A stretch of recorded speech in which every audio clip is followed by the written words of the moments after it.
Welcome to the Great Detectives of Old Time Radio. From Boise, Idaho, this is your host, Adam Graham. If you have a comment, email it to me, box13@greatdetectives.net. Follow us on Twitter at Radio Detectives and check us out on Instagram, instagram.com/Great Detectives. If you're enjoying the podcast, please follow us using your favorite podcast software. Today's program is brought to you in part by the financial support of our listeners. You can support the show by mailing in a donation to Adam Graham, P.O. Box 15913. That's P.O. Box 15913, Boise, Idaho 83715.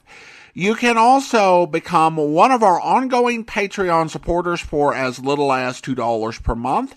And I want to welcome our latest Patreon supporters. Thank you to Jonathan, supporting the podcast at the Seamus level of $4 or more per month, and to Damien, supporting the podcast at the rookie level of $2 or more per month. Thank you so much for your support, and welcome as our latest Patreon supporters. Well, now it is time for this week's episode of Dragnet. The original air date, March 9th, 1950, and the title is The Big Girl.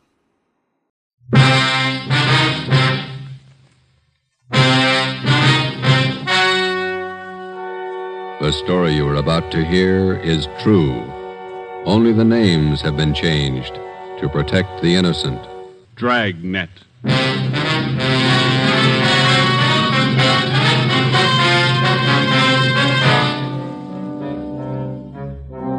You're a detective sergeant. You're assigned to robbery detail. 16 persons have been robbed and beaten senseless. The victims describe the assailant as a tall, beautiful woman. Your job, stop her. Ladies and gentlemen, next week marks the beginning of National Crime Prevention Week, sponsored by your local police department. These 7 days are set aside to call your attention to the fact that your police officer, to better ensure the safety of your community, relies on the cooperation of the individual citizen.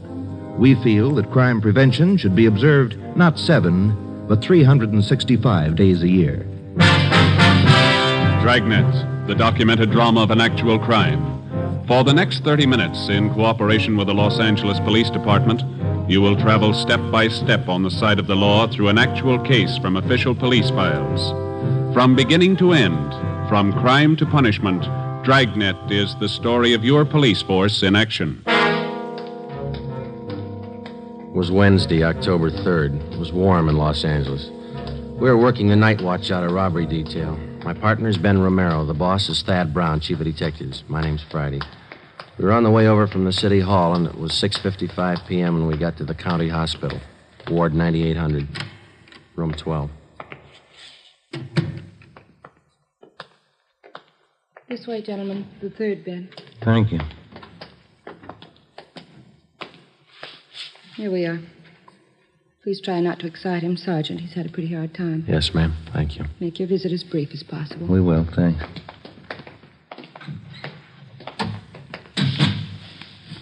Mr. Maloney, how you feeling? Not so good. You fellas doctors? No, sir. Police officers. This is Sergeant Romero. My name's Friday. Robbery detail. Oh. Find out anything yet? Still checking, Mr. Maloney. We'd like to have you tell us exactly what happened night before that. Well, she sure had me fooled. That's all I can say. You're not the first one. 15 others ahead of you. Would you tell us what happened? Well, I left the shop a little after midnight, and I started to drive home out Central Avenue. You work at Maloney's Steakhouse down on South Commercial, isn't that right?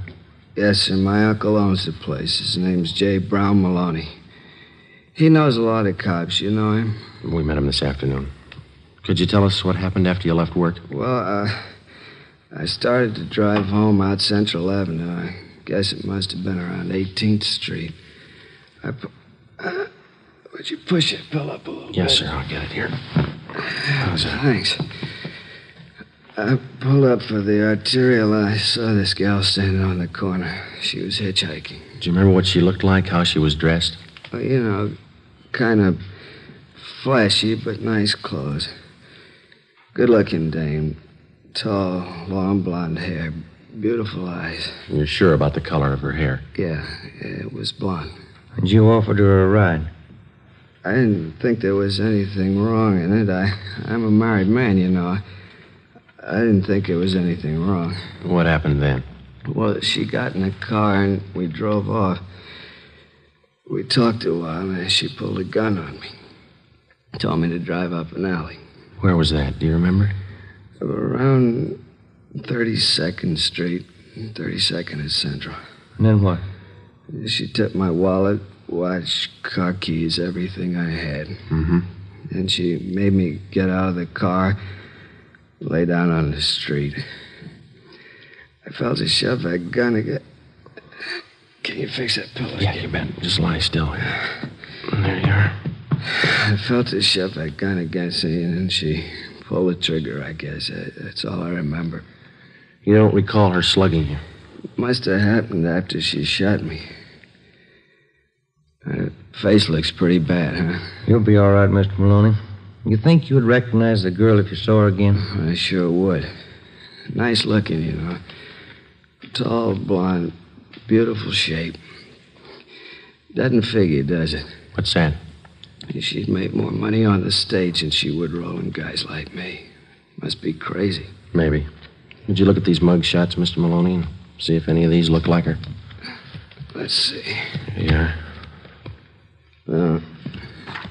This one? No. What about this one here? No. Let's see.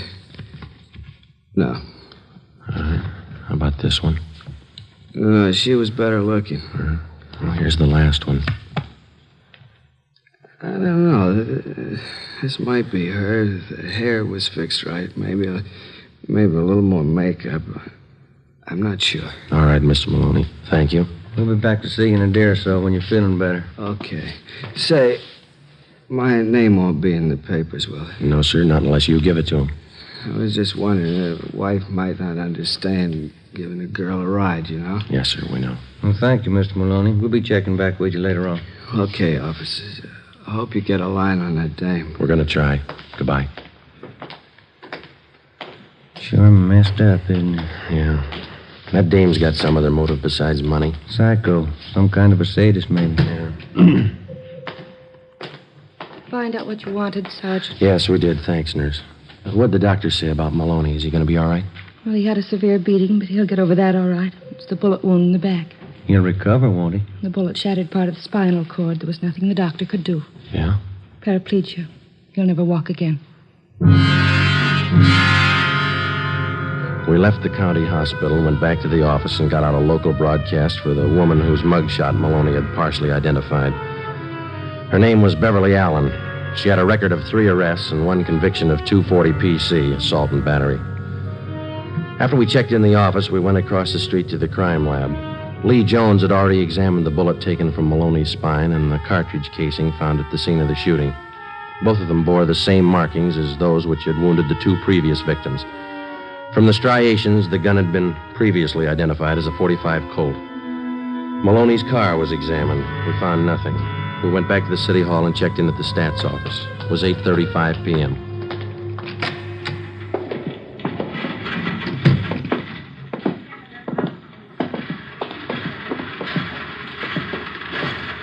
Hi, Ethel. Make that run for us yet? Just a minute, Sergeant. How you coming, Ethel? Fine, here. Same old run. Went back 7 years on this one. Yeah, that's right. Did you get any more names? Thank you. Let me check the list for you. All right. You wanted the names and DR numbers on Caucasian women. 5 feet to 5 feet 8, 115 to 130 pounds, 20 to 30 years, blonde or brunette, assault and battery, M.O. Hitchhikes, rides, and robs drivers, uses gun. Yeah, that's it. Here's what the machine turned out, 19 of them. Good. Here are the names. The DR numbers opposite each one. Fine. Any new names? A few more than the last time. Anything else for tonight? No, that's it for now. Thanks a lot, Ethel. Let's go.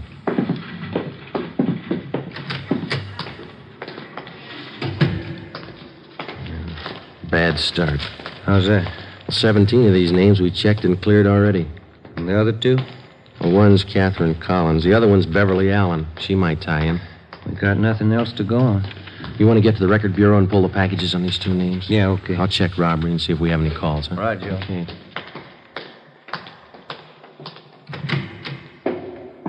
Hi, Captain. Any calls for us? Just one. Thad Brown wants to see you. Oh, bad mood? Kind of. Wants me, too. Let's go.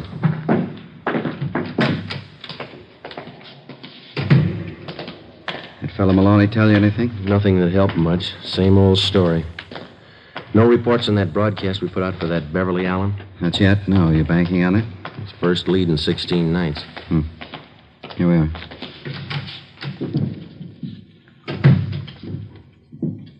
Walker, Friday, come in. How are you, boss? Sit down. Thank Take you. a look.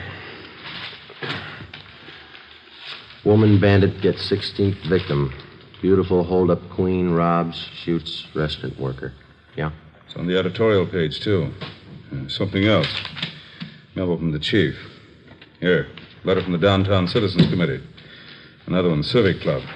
They all want answers. Men are doing all they can, Chief. We got two other teams besides Friday and Romero working the case. Special squad from Metropolitan Division. They're on it, too. I don't care what we've done. We got to do more. 16 nights, 16 robberies, and 3 shootings. 3 victims still in the hospital. When did we blow the whistle on her? We've checked out every possible lead, Chief. We got a warrant out on one suspect. We're checking out another one. Talked to that man Maloney, the one she got last night. Well, what did he tell you? Well, not much more than the other 15 that she took. Descriptions still don't match in one respect. Well, how do you mean? Well, in 10 of the 16 cases we've had reported, the victims tagged the girl hitchhiker as a blonde, long hair. 4 of them say she was a brunette with a short hairdo. 2 of them tell us the girl had red hair, long. She's using wigs. That's what we figured. We checked every place in town where she could have rented or bought them. No leads. What about some of the bigger supply houses out of town? We've started in checking them. It'll take a little time. And you've got practically nothing on the woman. Same gun, .45 Colt. Lee Jones examined the bullet they took out of Maloney's spine. How's he doing? Not good. The bullet smashed his spinal cord. His legs are paralyzed. When do we stop her? Yeah? Romero? Hi, Chief. Captain. What have you got? Pulled the packages on 2 possibles in this woman hold-up thing. It's no good, Joe. Why not? What about that Allen dame? Jail in Kansas City? I called him. Been in for a month. And the other one? Catherine Collins. I checked Seattle. Been in the hospital up there for the past 3 months in TB ward. Where does that leave you, Friday? Right back where we started. No leads and no suspects. All right, Walker. Starting tonight, we cover every street and alley in the central area until we get that woman. We'll order up more men and more detectives from the Metropolitan Division. Right, Chief. Get out more decoy cars. Have the area covered from sundown till sunrise until further notice. Get that woman. Right. Come on, Joe. Yeah. Hot shot. I get it. A 211 and shooting at Gatewood and Cameron. A 211 shooting at Gatewood and Cameron. Let's go. The name on his driver's license said William Gillespie. We found him 50 feet from the corner of Gatewood Alley and Cameron Street. His face and head bore the marks of a vicious beating. There was a single bullet wound in his left shoulder. He was conscious when we arrived. Chief of Detectives Brown, Captain Walker, and Ben checked the area for physical evidence. I spoke briefly with the victim before he was placed on a stretcher and carried to the ambulance. On the way, he lapsed into unconsciousness. I went over to where Ben was standing with Chief Brown and Captain Walker. Take a look, Joe. Captain found over there near the lamppost. Yeah. 45 shell casing, same as the others. How's Gillespie, Friday? Doc says he'll be all right. Badly beaten. Tough dame. She really works him over. Wonder what makes a woman do things like this. What makes a man do it? William Gillespie was taken to Georgia Street Receiving Hospital. The shell casing, which we had found at the scene, was taken to Lee Jones at the crime lab for examination. It compared with the others. Jones confirmed that the markings on the bullet, which had wounded Gillespie, matched those on the bullet which had been taken from Maloney's back. Both bullets had been fired from the same gun. The Dragnet operation for the woman bandit went on. The men in the special detail covered every street and alley in the central area from 8 p.m. to 6 a.m. the following morning. During the next 5 days, 11 suspects were picked up and brought in for questioning and then released after the victims failed to identify any of them. Well, at least we got her stopped temporarily. She hasn't pulled a caper for almost a week. Yeah, that doesn't bring us any closer to her. I don't know about you, but it's got me beat. 17 jobs, and she's as free today as she was before she started. Joe, Ben, what'd you find? Nothing. The last 4 women we questioned were clear. What about the other men on the case, Ed? Did they get anything? Baxter and Olson are down at the Record Bureau. Be in a minute. They've been out talking to some of the victims again. Tough one. I've been thinking, how about a composite picture? We got enough to work with? Artist in the crime lab's working up a couple of sketches now. Yeah. A lot of guesswork. What about the descriptions of the clothes the girl wears? Anything there we could start on? No, other than the fact that she wears flashy clothes. Hi, Olson. Hi. Any luck?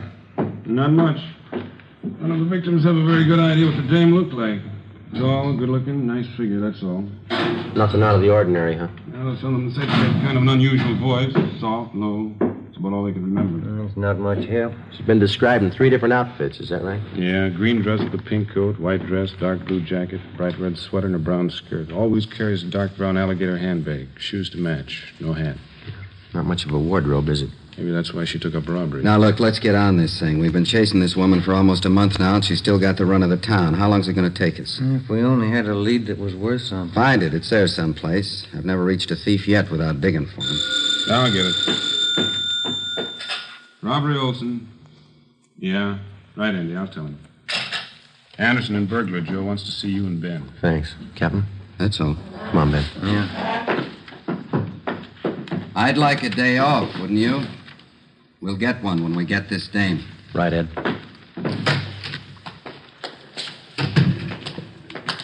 This thing isn't doing much for the skipper. It's not doing much for our time off either, is it? That fire department's got the racket 24 hours on, 24 off. Mm-hmm. Sometimes they get 3 days off in a row. That's what you keep telling me. Here we are. Joe? Ben? Andy, what do you got? Checking back on a job out in Hollywood. Heard you were having troubles. Came across this thing. Thought it might help you out. What's that, Ann? One of the picture studios had a burglary about a month ago. The thief got in the wardrobe department, then next door in the makeup. Mm-hmm. Yeah, let's see.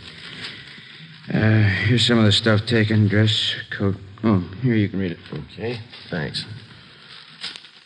Mm-hmm. Red sweater, brown skirt. Hey, look down here, Joe. Where? Right here. Oh, yeah. Took 2 makeup kits and 4 wigs. 2 blondes, 1 redhead, 1 brunette. That's it. Any leads on this job? Not so far, no. We got one thing to go on, a single footprint, size 9. Pretty large size for a woman. I didn't say it was a woman. Print was made by a man's shoe.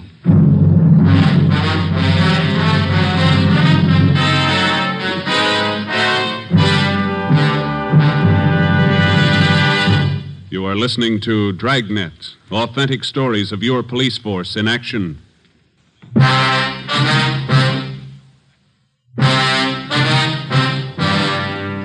One of the most popular misconceptions of the working detective as offered by the fiction writers is the picture of a man with amazing talents for detecting evidence, analyzing human behavior and motives, and then, almost as if by magic, fitting all the pieces together to form the solution of the crime.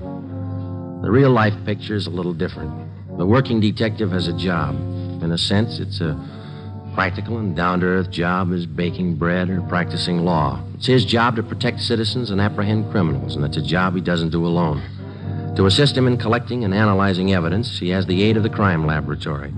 To help him identify oddities in suspects or possible suspects, he has the Record Bureau, latent fingerprints, the statistician's office, the ballistics department. A battery of men and machines to aid him in reaching conclusions based on fact. Tuesday, October 9th, 9 p.m. For the past 8 hours, Thaxter and Olson from robbery and Ben and I had been requesting all of the 16 victims of the woman bandit. We asked them one question. Could their assailant possibly have been a man dressed as a woman? The majority didn't think so. Those that did weren't very sure. We followed the lead through. At 9:25 p.m., we checked in and headed down the hall for the stats office. Do you think it was a man dressed as a woman? I don't know. 1 male footprint. Pretty slim odds. Maybe the machines here can tell us. Hello, Sergeant. Back again, Ethel. Can you make a run for us tonight? 9:25. Sure, I think so. Now, here's the dope right here. You're going to try another angle, huh? Yeah. Let's see. Male occasions. About 5 feet 8 or 9, 130, 235 pounds, feminine features, size 9 shoe, impersonating women, robbery, and assault. That's it? Mm-hmm. Arm, 45 automatic. M.O.? Hitchhikes, rides, and robs drivers. How soon do you think you can have it for us? Well, we'll make the run on the collator. Have to punch up the master first with all this information and let the machine work the cards. I don't think I'll have it for you much before 11. That all right? Fine, yes. We'll check back a little before 11 then, huh? They'll be ready. Good. Come on, Ben. Did you call your wife after dinner? Yeah. Wish I hadn't. She's mad as a hornet. What's the matter? Kid's having a birthday party tomorrow, and I forgot to order the cake. What's she going to do for the party? Bake one? She have to. And she pulled this gun on me and told me to stop the car. Well, I'm telling you, Captain, I just grabbed that gun and slapped that kid just as hard as I could. Hold it just a minute, will you, please, Collins? This man's name is Emil Collins. Mr. Collins is Sergeant Friday, Sergeant Romero. How do you do? Oh, yeah. I was just telling the captain here, I'm down here on a vacation. I'm from Sacramento, South Sacramento. I was driving down your Figueroa Street about half an hour ago and picked up this girl hitching a ride, and she tried to rob me. Collins took the gun away from her, subdued the girl, and brought her in. Where is she now? Interrogation room. Thaxter and Olson are with her. The description match? Not too close. Sounds like you didn't have too much trouble with her, Mr. Collins. Well, now that I come to think of it, maybe I didn't. When she pointed that gun, I just grabbed for it and slapped her as hard as I could. Sure took the starch out of her. Who is the girl? Any identification? None. Thaxter and Olson haven't been able to get anything out of her. You want to try? Sure. What do you think, Skipper? You tell me. See if you can make her talk. I'll have a stenographer take Mr. Collins' report. Okay. Glad to meet you, Mr. Collins. That's a pleasure.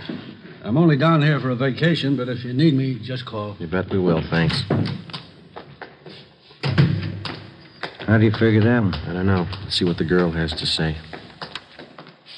Olson? Joe, I want to talk to you before you go in. Sure. Did you finally get her to talk? Well, Thaxter did.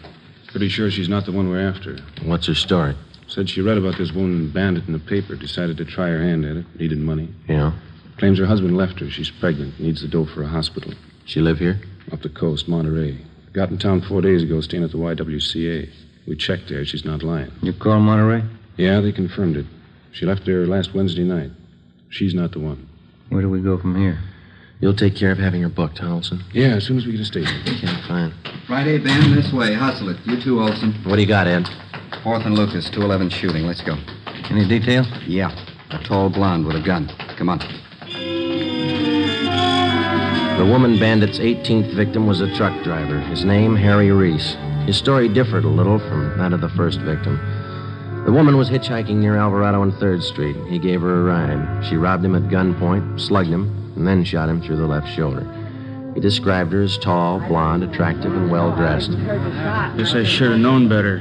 Remember reading about the dame in the papers. You're sure that the person who held you up was a woman? I don't get you. What he means is you don't think it could have been a man dressed like a woman. Oh, no, I'm sure of that. No guy ever looked that good to me. All right, Mr. Reese. We'll check with you later at the hospital. Okay. What time? Let's get through, will you? Just move side one side, please. We keeping that truck cleared? Yeah, Olson's got a couple of men watching it. He's going over it. Same old story. Just another version. Don't you think she's spreading it pretty thin? Her luck can't last forever. It's got me beat, how she always manages to disappear without a trace. Yeah. No, Ben, this way, over here. Yeah, okay. What do you got? Better hustle it. 4 blocks down on Coal Factory shooting. Just came in on the car radio. Let's go. Slide over, Joe. Yeah. Okay, hit the sign, Ben. Yeah. The crowd, watch him. Right, Skipper. That all that came over, Ben? A shooting? That's all they said. See the cab driver, ambulance shooting. She's working real fast. What's the address for now? 3rd and East Flower Hotel. Hold on. This is it coming up. Should be to the right here. Yeah, take a right. That must be it up ahead. I can't see. What's that sign say? Edgemar Hotel for young women. Here's a cab driver. Officer's right over here. Hey. Looks like blood stains to me here all over the sidewalk. Yeah, I guess it couldn't have happened any more than 5 or 10 minutes ago. I had this fare, see, picked her up at 4th and Bixel, and I drove her here. She paid the fare and got out. Yeah, go on. I was about halfway down the block when I heard a shot. At least it sounded like one. And when I looked back, this dame was down on one knee near the door to the hotel here, and by the time I backed up there, she was gone. And you noticed the blood, huh? That's right, yeah. I figured I better call somebody. Can you tell us what the girl looked like? No, not bad at all. Blonde, tall, pretty girl, nervous. But you didn't see where she went? No, but I didn't. I'll get the driver's name and address. Joe, you and Ben, see if you can follow that trail. Stuff's all over the place. Right. Over this way, Ben. Yeah. It's not hard to follow. Down this alley between the buildings. How does this figure? Now, let's find out. Here we go. All the way back here. You got your flashlight? Yeah. Here it is. Yeah, this way. Come on. This must be the rear of the hotel. Now, look. The stains lead over this way to the back door here. And let me try. Okay, inside. Still follow it? Yeah. Careful. Up these stairs. Yeah. Second floor. What's the matter? Did you lose him? No. Just a minute. See anything? Yeah. Stains lead on up the stairs here. Let's go. I just happened to think. This is a woman's hotel. And they ought to keep the back door closed. Come on. 3rd floor. Let's hold it. What is it? Thought I saw a door open down the hall. See anybody? No. Let's go. This way. It's an easy trail to follow. Now, this is it. They stop here at this door. That doesn't sound like a woman. Yeah, you ready? Now, try the door first. Easy. It's locked. All right, come on, together now. Let's hit it. No, watch it, Joe! All right, you. I got the gun. Yeah. Oh, we found what we came for. Look. Still got the clothes on. Blonde wig, makeup, everything. Please, help me. My leg. Call an ambulance. It's on the way. Take it easy. Have a look, Joe. The wigs, full makeup kit, clothes, living in a woman's hotel, the works. It was an accident. You never would have got me. I dropped the gun. It went off. You never would have got me. Yeah, that's right, mister. It was an accident. You better get the boss in here. I'll stay with Glamour Boy. Yeah, okay. And Ben. Yeah? Leave the door open, will you? House rules.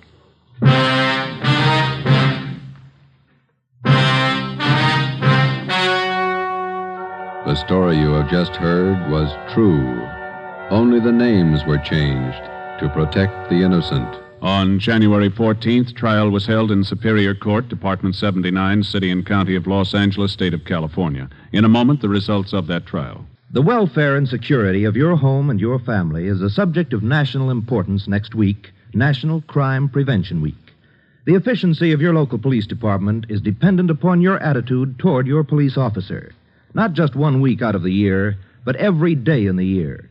He wants your cooperation. He needs your cooperation for the enforcement of your laws. Help your officer to help you to live in a peaceful, orderly community. National Crime Prevention Week costs you nothing, just your cooperation.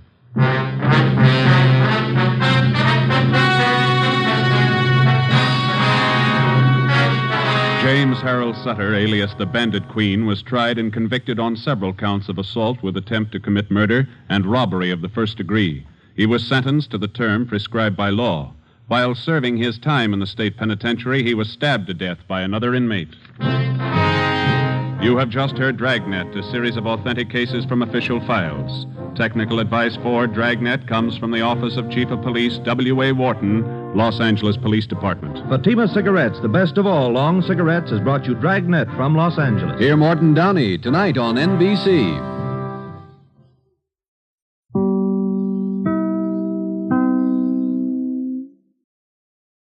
Welcome back. This is definitely an episode that takes an extreme look at the limits of witness perception.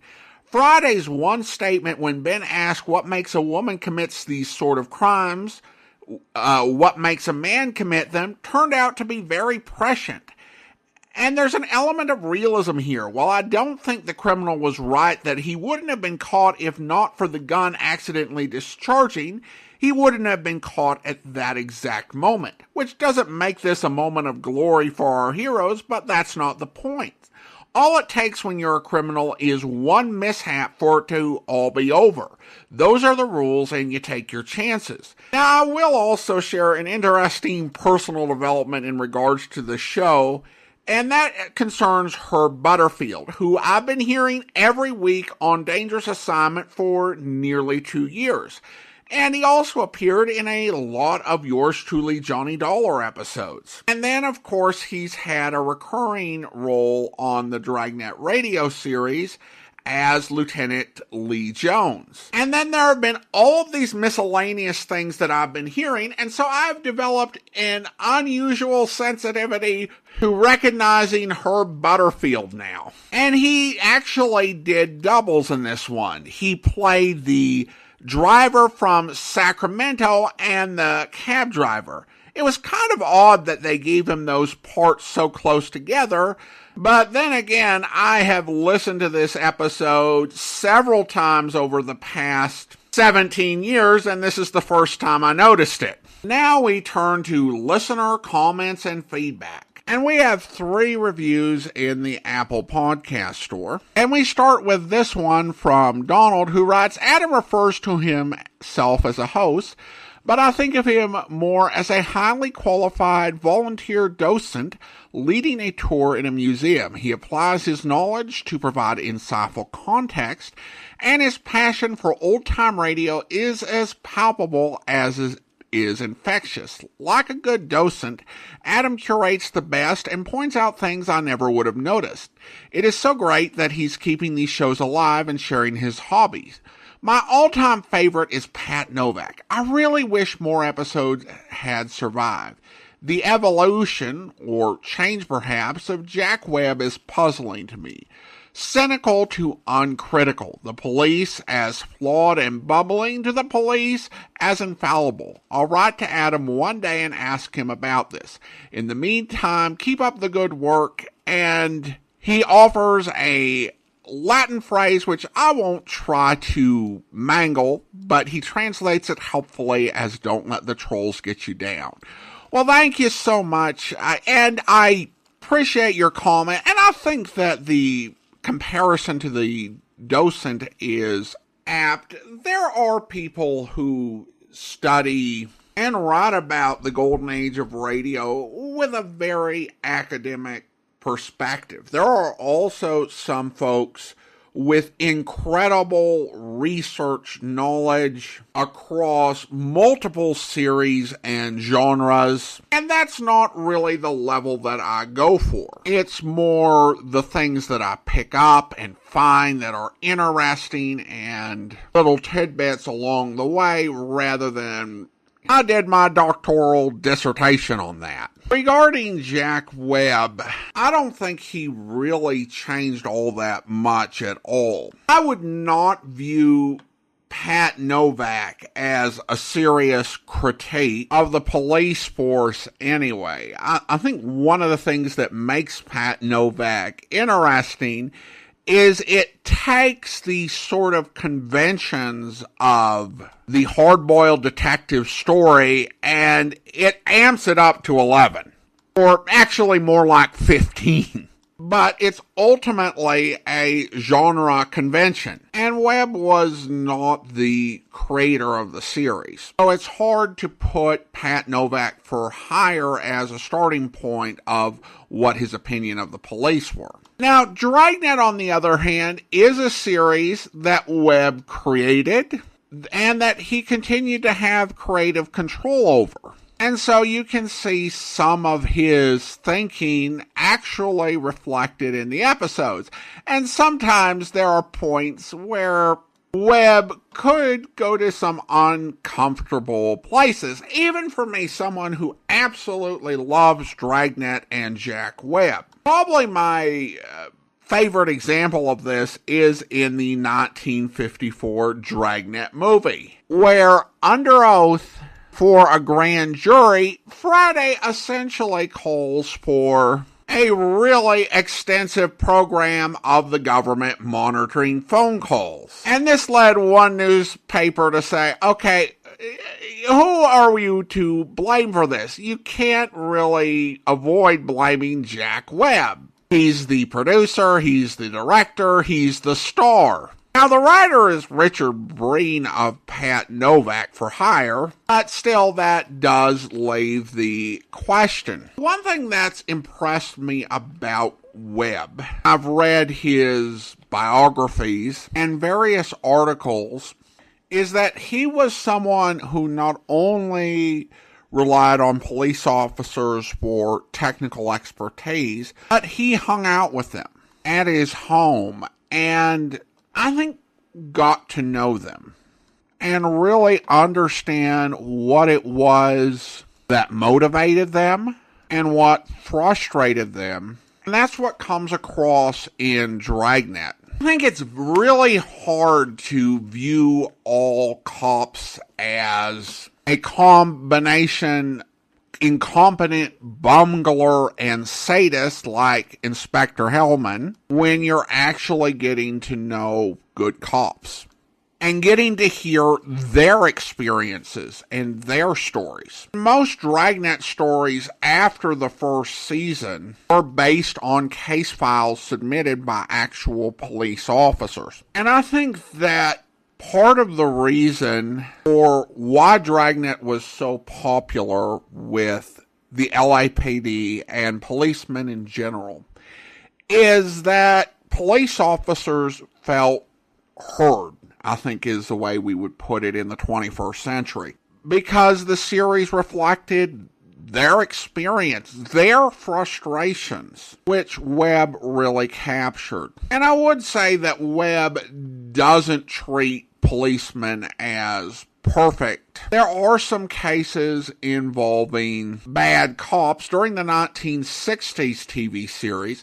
There was also one during the original run on radio and on television, which was lost to the ages, but thankfully recreated by the Gotham radio players, who just did a fantastic job with the entire script. Of course, even beyond corruption, there are mistakes. You know, an episode like The Big Casing is a great example. So the police do make mistakes. And it's also fair to note that the series was made in cooperation with the Los Angeles Police Department. So that's going to minimize the amount of negative portrayals that would air. But I think that the overall feeling towards police comes across because of the relationship that Webb had with so many officers and how he really empathized with, understood, and captured their